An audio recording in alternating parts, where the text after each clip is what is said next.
Les fondations. Les fondations supportent et distribuent les charges exercées sur une construction et les transmettent au sol.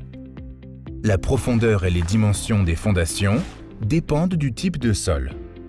Celui-ci peut être mou, compacté ou dur.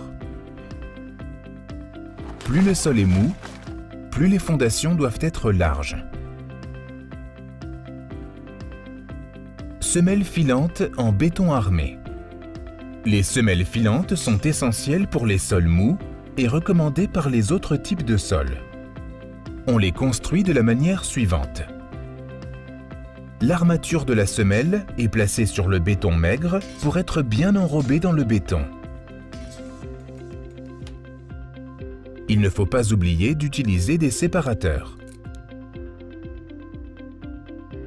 On place ensuite l'armature des chaînages verticaux pour qu'elle soit connectée aux fondations.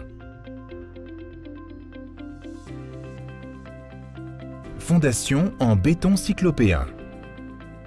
Les étapes suivantes montrent une utilisation correcte du béton pour la construction des fondations. 1. Couler le béton par couche de 10 à 30 cm sur la semelle filante. 2. Ajouter des pierres de 10 à 30 cm de diamètre dans le béton fraîchement coulé. La proportion doit être d'environ 60% de béton et 40% de pierre. 3. Laisser un espace autour des armatures des chaînages verticaux pour y couler le béton plus tard. 4. Il est important que les fondations dépassent de 20 cm au-dessus du niveau du sol pour protéger le futur bâtiment contre l'humidité du sol. Placement de la tuyauterie. Les règles suivantes permettent de placer correctement la tuyauterie lors de la construction des fondations. Les tuyaux doivent être placés à l'intérieur de la couche de béton cyclopéen, au-dessus de la semelle filante et au-dessous du chaînage horizontal inférieur.